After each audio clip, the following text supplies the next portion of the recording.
നന്മകളും എനിക്കേകിടും കൃപാനിധേ,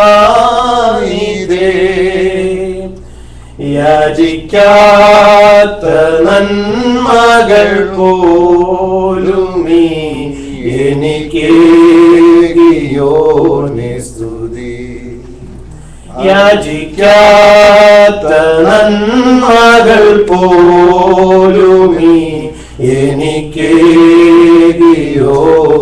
സ്തുതി.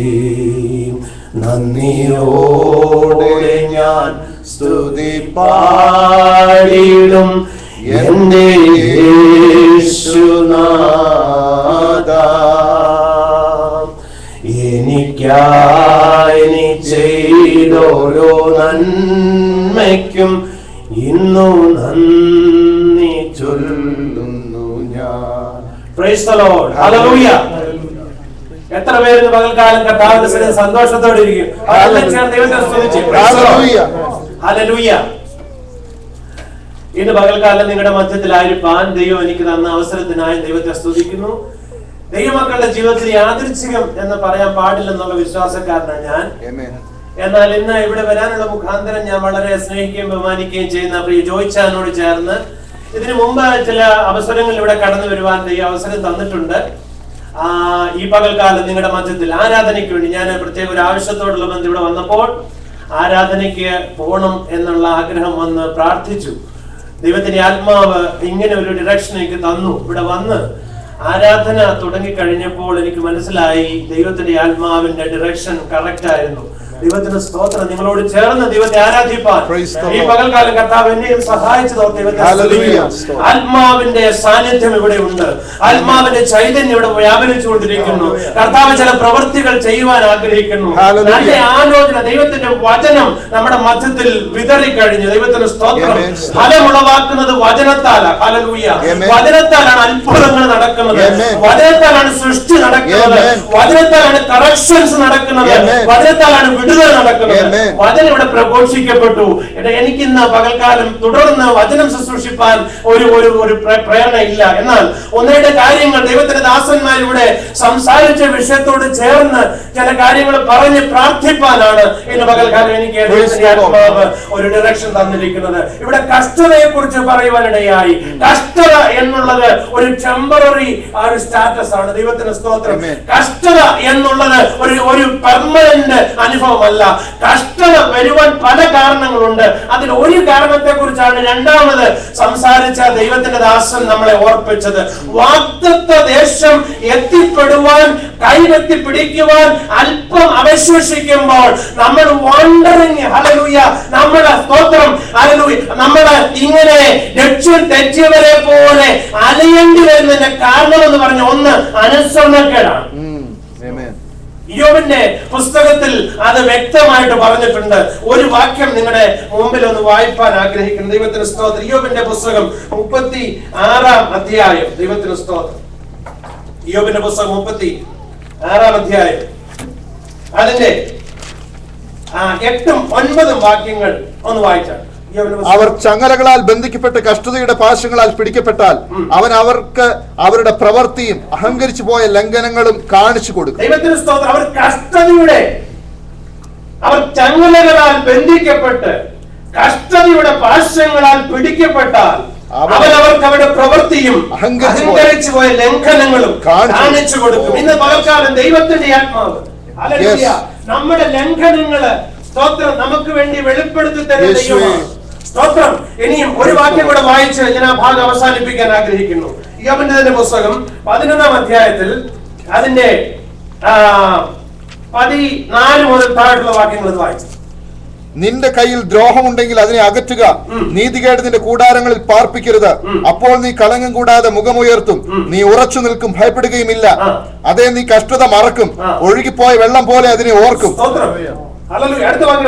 നിന്റെ ആയുസ് മധ്യാഹ്നത്തെക്കാൾ പ്രകാശിക്കും, ഇരുൾ പ്രഭാതം പോലെയാകും. ദൈവത്തിന്റെ സ്തോത്രം. അപ്പോൾ കഷ്ടത, അതെ, നീ കഷ്ടത മറക്കും, ഒഴുകിപ്പോയ വെള്ളം പോലെ അതിനെ ഓർക്കും. കഷ്ടതയിലായിരിക്കുന്നവർക്ക് കഷ്ടതയോടെ മടക്കി അയക്കുന്ന ഒരു സാന്നിധ്യമല്ല ഇവിടെ ഉള്ളത്. കഷ്ടത വെള്ളം പോലെ ഒഴുകിപ്പോയി നമ്മളെ സ്വാതന്ത്ര്യത്തിന്റെ സന്തോഷത്തിന്റെ അനുഭവത്തിലേക്ക് നടത്തുന്ന ഒരു ദൈവ സാന്നിധ്യമാണ് ഇന്ന് പകൽക്കാലം ഇവിടെ ഉള്ളത്. 118 സങ്കീർത്തനത്തിന്റെ 15 വാക്യം ഇങ്ങനെ വായിക്കുന്നുണ്ട്. ഹല്ലേലൂയ. ഉല്ലാസത്തിന്റെയും ജയത്തിന്റെയും ഘോഷം നീതിമാന്മാരുടെ കൂടാരങ്ങളിൽ ഉണ്ട് എന്ന് വളരെ ചിന്തിപ്പിച്ച ഒരു വിഷയമാണ്. ആദ്യം വരുന്നത് ഉല്ലാസമാണ്. ഉല്ലാസം എന്ന് പറഞ്ഞാൽ എന്തുവാ?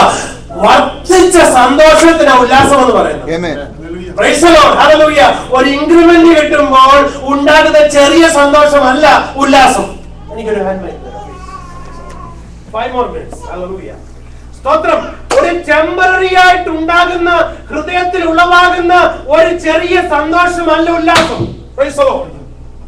ലോകത്തിലൊരു നന്മ ഉണ്ടാകുമ്പോൾ, ലോകത്തിലൊരു ഉയർച്ച ഉണ്ടാകുമ്പോൾ, ലോകപരമായിട്ടുള്ള ഒരു അനുഭവം നമുക്ക് ഉണ്ടാകുമ്പോൾ ഒരു ചെറിയ സന്തോഷം നമ്മുടെ ഉള്ളിലുണ്ടാകും. എന്നാൽ അല്പം കഴിയുമ്പോൾ അത് മാറിപ്പോകും. എന്നാൽ ഉല്ലാസം എന്നുള്ളത് സ്തോത്രം മാറിപ്പോകാത്ത, നിലനിൽക്കുന്ന, സ്തോത്രം നമ്മുടെ ജീവിതത്തിൽ തങ്ങി നിൽക്കുന്ന, അടിസ്ഥാനമിടുന്ന ചില അനുഭവങ്ങളാണ്. അത് ഉണ്ടാകണമെങ്കിൽ എന്തോ ചെയ്യണം? നമ്മുടെ ലംഘനങ്ങളൊക്കെ നമ്മൾ വിട്ട് സ്തോത്രം ദൈവസന്നിധി, ദൈവവുമായിട്ട് ഒരു കണക്ഷനിലേക്ക് കടന്നു വന്നു കഴിയുമ്പോൾ, ദൈവവുമായിട്ട് ആ ചാനലിലേക്ക് കടന്നു വന്നു കഴിയുമ്പോൾ, ദൈവത്തിന് സ്തോത്രം ഒഴുകിപ്പോയ വെള്ളം പോലെ കഷ്ടത മറക്കുവാൻ ഇന്ന് പകൽക്കാലം നമുക്ക് ഭയം ഉണ്ടാകുന്നത്. ഭയം സ്തോത്രം ഹല്ലേലൂയ ശത്രുവിന്റെ ഒരു സമ്മാനം. ഇന്ന് പകൽക്ക് ഇവിടെ ഭയത്തെക്കുറിച്ച് ദൈവത്തിന്റെ ആത്മാവ് എന്നെയാണ് ഓർപ്പിക്കുന്നത്. ഇവിടെ ചിലർ ഭയത്തിന് അടിമകളായിട്ടുണ്ട്. ഇന്ന് പ്രാർത്ഥിച്ച് നമുക്കൊരു വിടുതൽ പ്രാപിക്കാം. ഭയം എന്ന് നമ്മുടെ ജീവിതത്തിൽ മാറിപ്പോകണം. ബന്ധനങ്ങൾ അഴിഞ്ഞു മാറണം, ചങ്ങലകൾ അഴിഞ്ഞു മാറണം. സന്തോഷത്തിന്റെ ഏത് അനുഭവം പ്രാപിച്ചാൽ ദൈവമഴയാകട്ടെ. അവിടെ പറയുന്നു ഉല്ലാസത്തിന്റെയും ജയത്തിന്റെയും ഘോഷം. സ്തോത്രം. ജയത്തിന്റെ ഘോഷമാണ് നീതിമാന്മാരുടെ കൂടാരങ്ങളിലുള്ളത്. സ്തോത്രം. ഈ കൂടാരം എന്നുള്ള അർത്ഥം പല അർത്ഥങ്ങളുണ്ട്. വ്യക്തി ജീവിതത്തെ കൂടാരം എന്ന് പറയും, സ്തോത്രം ഭവനങ്ങളെ കൂടാരം എന്ന് പറയും, ആലയങ്ങളെ കൂടാരം എന്ന് പറയും. അപ്പോൾ ഇത് എവിടെ ഉണ്ട്? ഈ ഉല്ലാസത്തിന്റെയും ജയത്തിന്റെയും ഘോഷം മുഴക്കണമെങ്കിൽ സ്തോത്രം അത് ദൈവത്തിൽ നിന്ന് ആരംഭിക്കണം. ഹല്ലേലൂയ. ആദ്യം ആ സന്തോഷം നമ്മുടെ ഉള്ളത്തിൽ അല്ലെങ്കിൽ നിറയണം. അല്ലെങ്കിൽ അത് വർദ്ധിച്ച സന്തോഷം നമ്മുടെ ജീവിതത്തിൽ ആ നിറഞ്ഞു കവിയുന്ന ആ സന്തോഷത്തിൽ നിന്നാണ് shouts of joy and victory in the house of the hallelujah righteous. Praise the Lord. ഇന്ന് പകൽക്കാലം നമ്മൾ അല്പസമയം ദൈവത്തെ ഒന്ന് സ്തുതിക്കാനായിട്ട് ഹല്ലേലൂയ.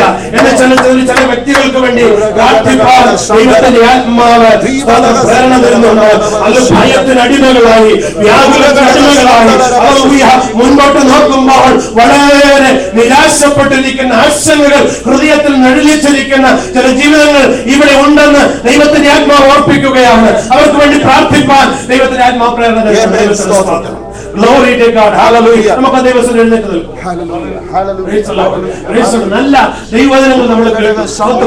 നമ്മുടെ ഇന്ന് ആ സഭയ്ക്ക് ഉണ്ടായിരിക്കുന്ന ഒരു കുഴപ്പം എന്ന് പറഞ്ഞാൽ ആത്മീയ ഒബിസിറ്റിയാണ്. എന്ന് പറഞ്ഞാൽ വചനം കേട്ട് കേട്ട് കേട്ട് കേട്ട് ഇതിങ്ങനെ ഒരു ഒഴുകി പോകാത്ത തടാകത്തിൽ വെള്ളം വന്ന് ചേരുന്നത് പോലെ. എന്നാൽ ദൈവത്തിന്റെ പ്രവൃത്തി എന്നറിയാമോ? ഈ നദി ചെന്ന് ചേരുന്നിടത്തൊക്കെയും ചലിക്കുന്ന സകല പ്രാണികളും ജീവിച്ചിരിക്കും. ജീവനങ്ങൾ തുടിപ്പുകൾ ഇവിടെ ഉളവാകണം. വളരെ അനോയിന്റഡ് ആയിട്ടുള്ള ദൈവദാസന്മാർ ഇവിടെയുണ്ട്. ദൈവത്തിന്റെ സ്തോത്രം. ദൈവത്തിന്റെ പ്രവൃത്തി ഈ സഭയെ കൊണ്ട് ചെയ്യിക്കുവാൻ ആഗ്രഹിക്കുന്നു. സ്തോത്രം. ഇന്ന് പകൽക്കാലം നിരാശകൾ മാറട്ടെ. നമ്മൾ അതുകൊണ്ട് അല്പസമയം ദൈവത്തെ ആരാധിക്കുമ്പോൾ ദൈവത്തിന് ഒരു കാര്യം ഓർപ്പിക്കാം. ഇന്ന് ഭയം ദൈവത്തിന്റെ ആത്മാവോട് ഓർപ്പിച്ച ഭയം ഹൃദയത്തിൽ തങ്ങി നിൽക്കുന്ന മുൻപോട്ട് കടന്നു വന്നിട്ട് അതൊരു പക്ഷേ ഭാവിയെ നോക്കിയുള്ള ഭയമായിരിക്കാം, ലോകത്തെ കുറിച്ചുള്ള ഭയമായിരിക്കാം, കുടുംബജീവിതത്തെ കുറിച്ചുള്ള ഭയമായിരിക്കാം, സാമ്പത്തികമായിരിക്കുന്ന വിഷയങ്ങളെ കുറിച്ച് ഭയമായിരിക്കാം. കർത്താവിനെ ഉപയോഗിക്കുവാൻ ദൈവദാസന്മാർ പാട്ട് പാടും. അല്പസമയം 5 more minutes ദൈവത്തിന് സ്തോത്രം. അത് കഴിഞ്ഞ് നമുക്ക് ഇവിടുന്ന് ക്ലോസ് ചെയ്തിട്ട് പോകാം. ഈ പാട്ട് പാടി ആരാധിക്കുന്ന സമയത്ത് പ്രാർത്ഥന ആവശ്യമുള്ള ദൈവമായിട്ട് മുൻപോട്ട് കടന്നു വന്നു.